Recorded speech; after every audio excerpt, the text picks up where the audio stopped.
شہر رمضان الذی انزل فیہ القرآن ھدی للناس وبینات من الھدی والفرقان. رمضان کا مہینہ وہ بابرکت مہینہ جس میں قرآن نازل ہوا. رمضان کے مہینے میں بھی تو 29-30 دن ہوتے ہیں نا, لیکن اس مہینے کو عظمت کس نے دی؟ قرآن نے. رمضان کو تمام مہینوں کا سردار کس نے بنایا؟ قرآن نے. اگر قرآن رمضان کے مہینے میں نازل نہیں ہوا ہوتا تو رمضان کی وہ حیثیت نہیں ہوتی. رمضان کو تمام مہینوں کا سردار کس نے بنایا؟ قرآن نے. یہ ہے قرآن کی عظمت. اچھا, رمضان کے مہینے میں بھی ایک رات آتی ہے جس کو ہم شب قدر بولتے ہیں, جس رات میں قرآن نازل ہوا. اس ایک رات, جس رات میں قرآن نازل ہوا, جانتے ہو اللہ تعالیٰ نے اس رات کے مقام و مرتبے کو کتنا بلند کر دیا ہے؟ اِنَّا أَنزَلْنَاهُ فِي لَيْلَةِ الْقَدْرِ وَمَا أَدْرَاكَ مَا لَيْلَةُ الْقَدْرِ لَيْلَةُ الْقَدْرِ خَيْرٌ مِّنْ أَلْفِ شَهْرٍ. لیلۃ القدر خیر من الف شہر. لیلۃ القدر کا جاگ لینا, لیلۃ القدر کی عبادت کر لینا, اس قدر والی رات کو جاگ لینا, اللہ کی عبادت کر لینا 1000 مہینوں کی عبادت سے بہتر ہے. 1000 مہینوں کی عبادت سے بہتر ہے. 1000 مہینے. جاؤ آپ ملٹیپل, آپ جوڑ دیکھ لیجئے اور تقسیم کر لیجئے. آپ 1000 مہینے کو 12 سے 12 سے آپ دیکھیے اور تقسیم کریے, بھاگ دیجئے. 83 یا 84 سال آئیں گے, 83 یا 84 سال. یعنی رمضان کی ایک رات کا جاگ لینا شب قدر کا 83 یا 84 سال کی عبادت سے بہتر ہے. اس رات کو اتنا بڑا مقام کس نے دیا؟ قرآن نے. ان بچوں کو حقیر نظروں سے مت دیکھو, مدرسے میں پڑھنے والے بچوں کو بری نظروں سے مت دیکھو. آپ اگر تعاون کر رہے ہیں تو آپ کا پیسہ غلط جگہ نہیں جا رہا ہے. یہ اس مقدس کتاب کا علم حاصل کر رہے ہیں جس مقدس کتاب نے رمضان کو سید الشہور بنا دیا, جس مقدس کتاب نے اس رات کو لیلۃ القدر کو خیر من الف شہر 1000 مہینوں کی عبادت سے بہتر بنا دیا ہے. میرے بھائیوں ذرا غور کیجئے, اس قرآن کی عظمت پر ذرا نظر ڈالیے. یہ قرآن جب مکے میں نازل ہوا تو مکے کو ام القری بنا دیا. یہ قرآن جس مہینے میں نازل ہوا اس مہینے کو سید الشہور بنا دیا. یہ قرآن جس رات میں نازل ہوا وہ رات لیلۃ القدر خیر من الف شہر بن گئی. اس قرآن کو جو فرشتہ لے کر آیا محمد رسول اللہ صلی اللہ علیہ وسلم کے قلب اطہر پر, معاف کیجئے گا بہت ہی دو ٹوک بول رہا ہوں, یہی جبرائیل تھے جو موسیٰ پر تورات لے کر آئے, یہی جبرائیل تھے جو عیسیٰ پر انجیل لے کر آئے, یہی جبرائیل تھے جو داؤد علیہ السلام پر زبور لے کر آئے. لیکن جبرائیل عام فرشتے تھے, کوئی ان کی اہمیت نہیں تھی. لیکن جب یہی جبرائیل قرآن کریم کو لے کر جناب محمد رسول اللہ کے پاس آئے اور قرآن کا نزول جب محمد کے قلب اطہر پر کیا تو اللہ نے قرآن کی برکت سے جبرائیل کو سید الملائکہ بنا دیا, تمام فرشتوں کا سردار بنا دیا. آپ دیکھیے تو خیرکم من تعلم القرآن وعلمہ, جس قرآن نے ساری چیزوں کی حیثیت بدلی, اس قرآن نے پڑھنے والے اور پڑھانے والوں کے مقام کو بھی بلند کر دیا. اور لوگوں دنیا میں بہت بڑے بڑے اسمارٹ لوگ ہیں, اچھی اچھی کیٹیگری کے لوگ ہیں, پروفیسر ہیں, انجینئر ہیں, ایڈوکیٹس ہیں, آئی پی ایس ہیں, دنیا میں ہر قسم کے لوگ تمہیں ملیں گے. لیکن کعبے کے رب کی قسم اللہ کے نبی فرماتے ہیں ان میں سب سے بہتر کون ہے؟ کوئی آئی پی ایس کی ڈگری لے کر آیا, کوئی ایڈوکیٹ کی ڈگری لے کے آیا, کوئی ڈی ایم بن گیا, کوئی ایس ڈی ایم بن گیا, کوئی انجینئر بن گیا, کوئی سول انجینئر بن گیا, کوئی آرکیٹیکچر بن گیا, کوئی کچھ بن گیا. علم بہت قسم کے لوگوں نے حاصل کیا. لیکن اللہ کے نبی فرماتے ہیں تم میں سب سے بہتر لوگ وہ ہیں جو قرآن کو سیکھتے ہیں اور دوسروں کو سکھاتے ہیں. جو قرآن کا علم حاصل کرتے ہیں وہ بھی سب سے بہتر, اور جو دوسروں کو قرآن سکھاتے ہیں وہ بھی سب سے بہتر. یعنی ان سے بہتر اس روئے زمین پر کوئی نہیں ہے. آپ اندازہ لگا سکتے ہیں, آپ غور کر سکتے ہیں. میرے بھائیوں ہر باپ کی ذمہ داری ہے, ہر باپ کی جو صاحب اولاد ہے اس کی ذمہ داری ہے کہ وہ غور کرے کہ اس کی اولاد کہاں جا رہی ہے, کس طرف جا رہی ہے. آپ نے کیا تربیت دی اپنی اولاد کو, آپ نے کیا سکھایا اپنی اولاد کو. آؤ تمہیں ایک واقعے کی طرف لے کر چلتا ہوں. حضرت یوسف علیہ السلام کی شخصیت پر نظر ڈالو. تھوڑا سا میں اشارہ کروں گا. یوسف علیہ السلام چھوٹے تھے. سارے بھائیوں نے باپ سے کہا اے ابو جان یوسف کو ہمارے ساتھ بھیج دیجئے, ہمارے ساتھ کھیلے گا کودے گا, اکیلے گھر میں رہتا ہے بور ہوتا ہے, ہم اس کے بھائی ہیں, ہم لے کر جا رہے ہیں. یعقوب علیہ السلام نے یوسف کو اپنے دوسرے بیٹوں کے ساتھ بھیج دیا, لیکن ان کے دل میں تو کدورت اور حسد تھا, اس لیے سارے بھائیوں نے مل کر یوسف کو ایک اندھے کنویں کے اندر, ایک ویران کنویں کے اندر ڈال دیا. اب دیکھیے گا, کنویں کے اندر ڈال دیا, پھینک کے چلے آئے, اور گھر پہ آنے کے بعد انہوں نے اپنے باپ سے کیا کہا, یا بانا, قرآن دیکھیے, یا ابانا انا ذهبنا نستبق وترکنا یوسف عند متاعنا فاکلہ الذئب. آئے ابو جان ہم یوسف کو لے کر جنگل میں گئے, ہم نے اپنے سامان کے پاس یوسف کو بٹھا دیا, ہم نے اپنے سامان کے پاس یوسف کو بٹھا دیا, ہم کھیل کود میں لگ گئے, دوڑ بھاگ میں لگ گئے. فَأَكَلَهُ الذِّئْبُ, ایک بھیڑیا آیا اور وہ یوسف کو کھا گیا. حالانکہ یوسف کو انہوں نے کنویں میں پھینکا تھا, لیکن باپ سے کیا کہہ رہے ہیں, ہم نے یوسف کو اپنے سامان کے پاس بٹھا دیا تھا نگرانی کے لیے, اور ہم کھیل کود میں لگ گئے اور یوسف کو بھیڑیا کھا گیا. وَمَا أَنْتَ بِمُؤْمِنٍ لَنَا, بات کی سٹائل دیکھیے. جھوٹے لوگ اپنی بات کو اسی طریقے سے کیسے پیش کرتے ہیں, کس انداز سے. اللہ کی قسم, ارے 1 مہینے میں ہم تمہارا پیسہ لوٹا دیں گے, بیٹی کی شادی ہے, اور 4 سال تک مانگتے پھر رہے ہو. اب آپ اپنا پیسہ ایسے مانگ رہے ہو جیسے بھیک مانگ رہے ہو کسی کے. وَمَا أَنْتَ بِمُؤْمِنٍ لَنَا, اور آپ ہماری بات کیوں ماننے لگے, آپ ہمیں سچا نہیں جانیں گے, آپ ہماری بات کیوں مانیں گے. وَلَوْ كُنَّا صَادِقِينَ, اگرچہ ہم سچ ہی کیوں نہ بول رہے ہوں. بات آئی گئی, ختم ہو گئی. ادھر یوسف علیہ السلام کنویں میں ہیں, ادھر ایک قافلہ آیا, اس کو پانی کی ضرورت تھی. ایک آدمی نے اپنا ڈول, اپنا برتن پانی کنویں میں ڈالا پانی حاصل کرنے کے لیے, اور جب نکالنا چاہا کہ پانی آ گیا, کیا دیکھتا ہے بہت بھاری ہو گئی رسی, کھینچ نہیں رہی. جب جھانک کر دیکھا تو اس ڈول کے اندر یوسف بیٹھے ہوئے ہیں, ایک لڑکا بیٹھا ہوا ہے. اس نے جھانک کر دیکھا, قافلے والوں سے کہا یا بشرا ھذا غلام, اے لوگوں خوشخبری ہو, ہم پانی لینے کے لیے اس کنویں کے پاس آئے, لیکن یہ کنواں تو ویران ہے, اندھا ہے, اس کنویں میں پانی نہیں ہے, لیکن خوشخبری ہو, ایک بچہ ہمیں مل گیا ہے. اس بچے کو نکالا گیا, یوسف کو نکالا گیا. خوش ہیں سب, چلو جلدی کرو, اس بچے کو مصر کے بازار میں بیچ دیتے ہیں, ہمارے ہاتھ آ گیا ہے, ہم اس کو بیچ دیتے ہیں. چوری کا مال لوگ جتنی جلدی ہو نکالنا چاہتے ہیں, کوئی اس کا اصلی مالک نہ آ جائے. اس لیے کلیا چکی علاقے میں چلے جاؤ, 20,000 روپے کا موبائل 2,000 روپے میں آپ کو مل جائے گا. آپ کے علاقے میں بھی ہوتا ہوگا, چوری کا مال لوگ بہت سستے میں دے کر چلے جاتے ہیں. ان کو یہ بچہ ملا, انہوں نے سوچا جلدی سے تقسیم, جلدی سے بیچ دو اس کو. مصر کے بازار میں گئے, یوسف جیسا خوبصورت بچہ, یوسف جیسا خوبصورت اور حسین و جمیل لڑکا کتنے میں بکا, آپ تعجب کریں گے قیمت, اتنا خوبصورت بچہ. لیکن وَشَرَوْهُ بِثَمَنٍ بَخْسٍ دَرَاهِمَ مَعْدُودَةٍ, چند کھوٹے سکوں میں انہوں نے بیچ دیا. جو مل رہا مل جائے, جلدی سے بیچ کر بھاگو.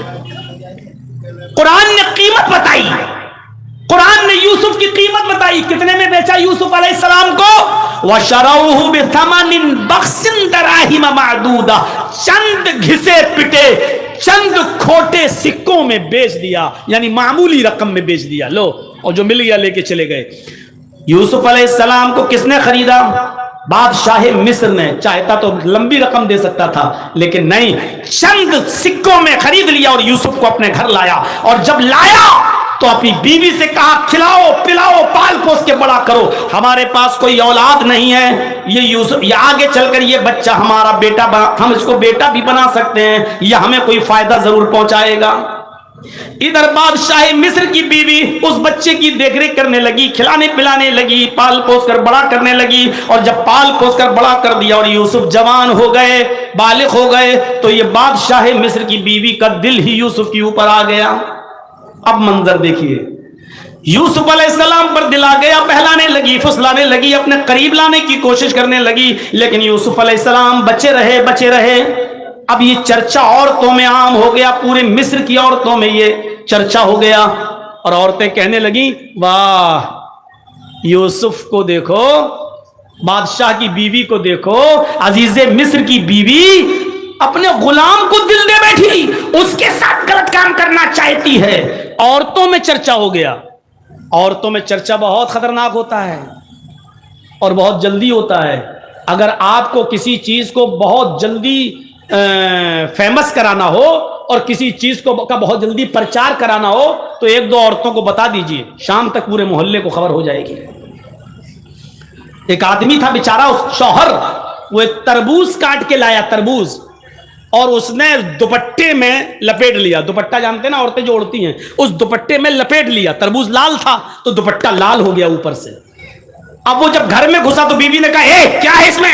اس نے کہا چپ رہو میں بتاتا ہوں, چپ چپ چپ. وہ گیا اور اندر جا کر ایک الماری میں اس کو رکھ دیا. بیوی کہتی کیا لے کے آئے ہو تم؟ اس نے اپنی بیوی سے کہا سنو ایک آدمی سے دشمنی ہو گئی میری, میں نے اس کی گردن کاٹی ہے, اس میں ایک آدمی کا مرڈر کر کے آیا ہوں, اس کی گردن ہے, ابھی دن میں پھینکنے جاؤں گا تو پکڑا جاؤں گا, رات ہونے تو میں اس کو ندی میں پھینک کے آؤں گا, ابھی شور مت کرو, بس جاؤ تم کام میں لگ جاؤ. مار دیا ہم نے, ایک آدمی کا قتل کر دیا. یہ کیا کیا تم نے؟ تو میری بیوی کو کہنا نہیں کسی سے. نہیں, ظہر کے بعد لایا تھا تربوز, لپیٹا تھا, لال ہوا تھا دوپٹہ, الماری میں رکھا تھا, لیکن مغرب کی اذان ہوتے ہوتے پولیس گھر پہنچ گئی, چھاپا مارا, بھیڑ لگ گئی لوگوں کی. یہ آدمی کہہ رہا کیا کر رہے ہو بھائی؟ کہا نہیں مجھے خبر ملی ہے تم نے کسی کا مرڈر کیا ہے. ارے صاحب میں مرڈر کروں گا؟ آج تک میں مرغی تو کاٹ نہیں پاتا ہوں, آدمی کو کاٹوں گا, کیا بات کر رہے ہو؟ تو آدمی مسکراتے ہوئے کہتا ہے کہ آپ کو جو خبر لگی ہے صاحب وہ صحیح لگی ہے, لیکن میں آپ کو اس کی حقیقت بتاتا ہوں, آؤ میرے ساتھ. کہ کیا؟ الماری کھولی, تربوز نکالا, دوپٹہ ہٹایا, صاحب یہ تربوز تھا, اب آپ دیکھ لیجئے میرا پورا گھر, کہیں گردن نہیں ملے گی. کہا پھر یہ کیوں کیا؟ کہا میں تربوز کاٹ کے لایا تھا اور میں نے اس کو دوپٹے سے ڈھک دیا تھا, دوپٹہ تربوز کے کلر سے لال ہو گیا. بیوی کو میں نے یہ کہا کہ کسی کو مار کے آیا ہوں اور رات میں پھینکنے جاؤں گا اس کی گردن کو. میں یہ دیکھنا چاہتا تھا کہ عورتوں کا پیٹ کتنا مضبوط ہوتا ہے, میں یہ دیکھنا چاہتا تھا کہ کوئی راز کی بات اپنی بیوی کو بتانا چاہیے کہ نہیں بتانا چاہیے. بس میں یہ اندازہ لگانا چاہتا تھا اور میں بخوبی واقف ہو گیا ہوں کہ اب میں کتنا اپنی بیوی سے کوئی بات شیئر کروں گا اور کتنا نہیں کروں گا. بس یہی بس ایک چیز تھی میرے اندر. پولیس والوں نے کہا چھوڑ تو دیا, دو چار تھپڑ مار کے, کہا کمینہ پریشان کر رہا, لیکن واقعی تم نے صحیح کیا ہے, واقعی عورتوں سے کوئی بات شیئر نہیں کرنا چاہیے. بتائیے اس کتنی خاموشی کے ساتھ اس نے رکھا اور شام تک پولیس آ گئی. قرآن بھی کہتا ہے ان کیدکن عظیم, عورتوں کی چالیں بڑی خطرناک ہوتی ہیں. اب قرآن کی بات کون جھٹلائے گا؟ ہماری ماں بہن پہلی بات تو سنی نہیں رہی ہوں گی. اچھا ہے بیچاری وہ اپنا کپڑا دکھائیں, ساڑی دکھائیں, چپل دکھائیں, زیور دکھائیں. اب رات کے 2 بجے کون بیچارہ سنے گی ہماری بات؟ اب ان کو فرصت ہی مل جائے اپنا کپڑا اور سینڈل اور چپل دکھانے سے, یہی بہت بڑی بات ہے. لیکن جو سن رہی ہیں وہ سنیں, غصہ نہ ہو میرے اوپر. قرآن نے کہا ان کیدکن عظیم, عورتوں کی چالیں بڑی خطرناک ہوتی ہیں. اب عورتوں میں چرچا ہو گیا مصر کے اندر, لو بادشاہ مصر کی بیوی نے اپنے غلام کو دل دے دیا, اپنے 2 کوڑی کے غلام کو. اب بادشاہ کی بیوی کو بڑا برا لگا کہ کمبخت میرے بارے میں ایسی باتیں کر رہی ہیں, ان کو کیا معلوم یوسف کتنے خوبصورت ہیں. کہا اچھا چلو. اب دیکھیے ایک اور چال چلی بادشاہ مصر کی بیوی نے. کیا چال چلی؟ ساری عورتوں کو بلایا, دعوت دے دی, دسترخوان لگا دیا, سب کے سامنے پھل رکھ دیے اور چھری رکھ دی, لو پھل کاٹو اور کھاؤ. یہ بھی ایک چال تھی. عورتوں نے چھری اٹھائی اور پھل کاٹ کاٹ کے کھانے لگی. یوسف سے کہا بادشاہ مصر کی بیوی نے, یوسف ان عورتوں کے سامنے سے گزر جاؤ. اور جب بادشاہ مصر کی بیوی کی بات مان کر یوسف جب ان عورتوں کے سامنے سے گزرے اور مصر کی عورتوں نے جب یوسف کو دیکھا تو پھل کاٹ رہی تھی, انگلی کٹنے لگی. کبھی کبھی آپ دیوار پہ تیز سر مار دیں تو اس وقت آپ کو تکلیف نہیں ہوگی, آدھے گھنٹے کے بعد درد ہوگا. اوف. کبھی کبھی اچانک آپ کو چوٹ لگ جائے تو اس وقت وہ جگہ سن ہو جاتی ہے, آپ کو تکلیف نہیں ہوگی, بعد میں تکلیف ہوتی ہے. عورتوں نے ادھر یوسف کو دیکھا تو انگلیاں کاٹ دی, اور ایسے نہیں کٹی نہیں، قرآن کہتا قطعنا ایدیہن، انگلی کٹی نہیں، ٹکڑے ٹکڑے ہو گئی، ادھر سے کٹی ادھر سے کٹی ادھر سے کٹی، گرنے لگی۔ قطع یقطع کے معنی کاٹنا، اور قطع یقطع تختی کے معنی ہوتے ٹکڑے ٹکڑے کرنا۔ ان عورتوں نے اپنی انگلیوں کے ٹکڑے ٹکڑے کر دیے۔ الفاظ کی زیادتی معنی کی زیادتی پر دلالت کرتی ہے، کئی جگہ سے ان کی انگلیاں کٹ دیں اور ان کو تکلیف ہی نہیں ہو رہی ہے، انگلیاں کٹ کے گر رہی ہیں، اور یوسف کی خوبصورتی دیکھ کر وہ دیوانی ہو گئی۔ اور قرآن کہتا ہے چیخ پڑی ما ھذا بشر، یہ انسان ہے ہی نہیں، یہ انسان نہیں ہے۔ ارے انسان نہیں تو کون؟ ان ھذا الا ملک کریم، یہ تو کوئی بزرگ فرشتہ نظر آتا ہے، یہ تو کوئی بزرگ فرشتہ دکھائی دے رہا ہے، یہ تو انسان نظر ہی نہیں آ رہا ہے۔ ان ھذا الا ملک کریم، یہ تو فرشتہ دکھائی دے رہا ہے۔ ابھی تک بادشاہ مصر کی بیوی فریبتہ تھی، اب ساری عورتیں یوسف کی دیوانی ہو گئی۔ کیسی خطرناک چال چلی۔ اب ان عورتوں سے کہا دیکھ رہی ہو نا، اب بتاؤ میرا کیا قصور ہے۔ ایک اور چال، کیسی خطرناک چالیں ہوتی ہیں عورتوں کی۔ فون نمبر بھی ڈھونڈ لیں گی، کال بھی کریں گی، رات بھر جگائیں گی بھی، چیٹنگ بھی کریں گی، ٹائم دے کر آپ کو اپنے گھر بلائیں گی بھی، اور پھر آپ کا نام بھی لے کر آپ کو پھنسا بھی دیں گے۔ اور اگر دو آنسو نکال دیے تو بس پوچھو مت، ساری دنیا ہمدرد ہو جائے گی، کمینہ کتنا بڑا کتا ہے، بیچاری اس عورت کو رلا رہا ہے۔ ارے اس کے آنسو ہی میں تو سارا مکر اور فریب چھپا ہوا ہے جو تمہاری سمجھ میں نہیں آ رہا ہے۔ بن گئے جھوٹے ہمدرد اس کے پاس جا کر۔ اگر عورتوں کی چالیں خطرناک نہ ہوتی تو قرآن یہ نہ کہتا اِنَّا کَیْدَکُنَّ عَظِیمٌ، ان کی چالیں بڑی خطرناک ہیں۔ ایک اور چال چلی، بتاؤ اے مصر والیو میرا کیا قصور ہے؟ خوبصورت ہی اتنا ہے کہ میرا دل آ گیا۔ ساری عورتیں کہنے لگی نہیں نہیں تمہارا کوئی قصور نہیں، میرا تو خود ہی آ گیا۔ اب جب یہ قبول کروا لیا کہ تمہارا بھی دل اس کے اوپر آیا تو سنو کیا کہا۔ اوفو، قرآن کیا کہا بادشاہ مصر کی بیوی نے؟ آئے اور تو سن لو، یوسف کو سامنے رکھ کر کیا کہا۔ اگر اس لڑکے نے، اس نوجوان نے اگر میری بات نہ مانی، دھمکی دی، اگر اس نے میری بات نہ مانی اور میرا کہا نہ مانا، اور جو چیز میں اس سے چاہتی ہوں اگر اس نے میرے مطالبے کو پورا نہ کیا تو اس کو میں سخت سے سخت سزا دلواؤں گی یا جیل میں سڑا دوں گی، جیل بھیج کر رہوں گی، یہ جیل میں سڑے گا، یہ جیل میں جائے گا، لمبی مدت تک جیل میں رہے گا، جیل میں اس کو سڑوا دوں گی۔ اور جب یوسف علیہ السلام نے سنا کہ بادشاہ مصر کی بیوی نے، میری مالکن نے یہ کہہ دیا کہ میں اس کو جیل میں سڑا دوں گی، تکلیف پہنچاؤں گی، تو جانتے ہو یوسف علیہ السلام نے کیا کیا؟ آسمان پر نظریں ڈالی اور اللہ سے دعا کی۔ جب یوسف اللہ سے دعا کر رہے تھے تو اس دعا میں بھی عورتوں کے مکر و فریب اور چال کا ذکر کر رہے تھے، اور یوسف نے جو دعا کی وہ کیا دعا کی؟ رب السجن احب الی مما یدعوننی الیہ، اے میرے رب مجھے جیل میں جانا زیادہ محبوب ہے، مجھے جیل میں جانا زیادہ پسند ہے، مجھے جیل میں جانا گوارا ہے، لیکن وہ کام کرنا گوارا نہیں جس کام کی طرف یہ عورتیں مجھے بلا رہی ہیں، یدعوننی الیہ، جس کام کی طرف یہ مجھے بلا رہی ہیں۔ پتا چلا کہ ایک عورت نہیں بلا رہی تھی، ساری عورتیں یہ چاہ رہی تھی کہ یوسف میرے ساتھ منہ کالا کر لے، یوسف میرے ساتھ ٹائم دے دے اور مجھے وقت دے دے، اس لیے یدعوننی جمع مؤنث غائب کا صیغہ استعمال ہوا ہے۔ کیا کہا؟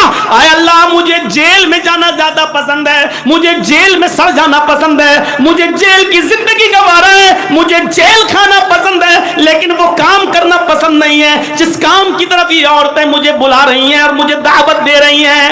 اس کے بعد جو دعا